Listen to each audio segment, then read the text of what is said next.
Olá, seja bem-vindo, seja bem-vinda ao nosso canal Reflexões e Caminho. Hoje eu vou responder uma outra pergunta, né? Já tem o nosso mais recente vídeo falava da desencarnação da rainha do Reino Unido, né? A senhora Elizabeth II. Agora a gente vai fazer uma outra pergunta, vai responder uma outra pergunta, né? Sobre a situação dela em relação ao seu veículo físico. O que eu quero dizer?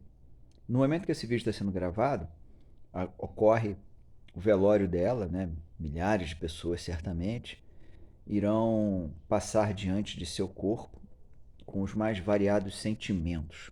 Alguns de pesar, outros de desprezo, alguns de alegria, enfim. Não cabe a mim, e eu sugiro que não caiba a você que assiste esse canal fazer juízo de valor, né? Julgar essa filha de Deus, irmã nossa em Deus, né, das boas e más ações que ela tem eventualmente cometido, certo? Mas vamos lá. A gente sabe, quando estudamos a doutrina espírita, que o desencarne é um processo que varia de pessoa para pessoa, mas que há geralmente uma mesma base, certo? Não estou aplicando aqui a um suicídio, a um desencarne decorrente de uma longa enfermidade, um desencarne abrupto, por acidente, por exemplo. Vamos falar da forma mais tranquila possível. O espírito da Rainha Elizabeth II ainda se encontra vinculado à sua matéria física? Essa é a pergunta. Muito bem. Passando do princípio que ela era uma pessoa ainda que minimamente espiritualizada, isso é uma hipótese, já que ela era chefe da igreja anglicana, a crença na vida, na continuidade da vida, além do corpo, além da carne, é uma certeza para ela, certo? Se ela achava que ia direto para o inferno ou para o céu, dentro da ótica anglicana, é uma coisa dela. Então a gente vai imaginar que o processo de desencarne da rainha, certo? Se dá, começa esse processo de desencarne da rainha, começa enquanto ela vai perdendo as suas faculdades motoras, suas faculdades fisiológicas. Ô, Mengal, gatinho bacana. Né? Às vezes as suas faculdades mentais. Começa a haver entes queridos que antecederam na vida após o túmulo. Quando ocorre, começa, né, a colapsar o seu organismo, os seus sistemas fisiológicos, é sinal de que as entidades, no plural, as entidades já começaram o desligamento do seu espírito, junto com o seu perispírito, do veículo físico. É um processo que pode demorar alguns minutos, horas, como eu disse, cada caso é um caso. E, claro que tem a ver com o entendimento da pessoa da vida após a morte. Pessoas extremamente materialistas muitas vezes têm dificuldades em desencarnar. Pessoas apegadas à matéria, pegadas mesmo à matéria, questão de ganância envolvida, têm mais dificuldades a desencarnar, certo? Não acho que seja o caso da Rainha Elizabeth, uma pessoa que viveu quase 100 anos, realizou, acho que, boa parte das suas vontades materiais, acho. Uma pessoa que conhecia, ao seu modo, obviamente, as leis divinas, as leis naturais. Então eu acredito que ela já deva ter sido removida para algum nível das esferas espirituais, certo?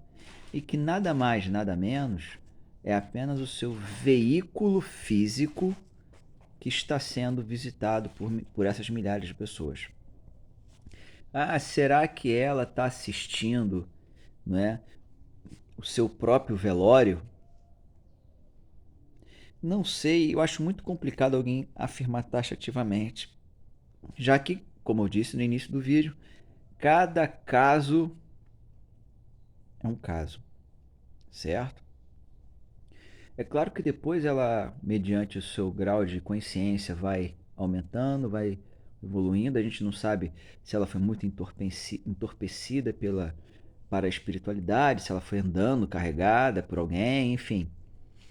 Mas uma hora ela vai ter a possibilidade, o mingau. Ó, o nosso bom mingau aqui, dos nossos gatinhos. Uma hora ela vai ter ciência de como foi a sua despedida, né, material antes do corpo dela descer ao túmulo, né? Mas aqui cabe uma reflexão que serve para rainhas, reis, plebeus, moradores de, de rua. Todo ato de velório é sempre um momento que deve ser respeitado ao extremo, independente da fé, independente de quem seja. Há sofrimento daqueles que permanecem, às vezes incompreensão quando se trata de uma vítima de um acidente, de uma bala perdida, por exemplo, não é? É uma enfermidade. É o momento da gente sempre buscar aceitar, compreender e aceitar a sabedoria divina, o planejamento reencarnatório, não é? A força da lei de ação e reação. A gente sempre vê aí alguém, escravizou, torturou, beleza. Que os livros de história formados por pessoas de ética, de bom senso e com compromisso com a verdade, vão dar as cores exatas do reinado, do governo da rainha da Inglaterra. E cabe a nós vibrar positivamente para que ela, né, encontre esclarecimento onde quer que esteja, respostas que sempre buscou eventualmente, e que, sobretudo, a gente nunca esqueça que nós, pela lei de reencarnação, talvez nós já tenhamos sido monarcas e com um peso muito maior sobre os ombros, e hoje aqui estamos enfrentando tantas dificuldades materiais e morais, então logo não temos condição de julgá-la, certo? Vamos deixar esses apontamentos para os fatos históricos e analisar da seguinte forma: que os erros não se repitam a partir do nosso próprio esclarecimento e da nossa própria boa conduta, certo? Então acredito que a reflexão de hoje, se o espírito da Rainha Elizabeth está vendo o seu próprio funeral, outra pergunta, se o espírito dela ainda está vinculado ao corpo, porque a gente sabe, sobretudo a Andrea Luz fala muito isso, de que é muito mais complexo, a gente imagina, né? É mais complexo desencarnar, sabe? Então eu comentei isso no episódio, tá? Reforçando que é sob a ótica da doutrina espírita e fazendo a recomendação que serve para todas as pessoas, sobretudo nós, não julgar e sempre vibrar o máximo possível de forma benéfica. Curta, compartilhe, se inscreva em nosso canal e até o nosso próximo episódio, que às vezes demora.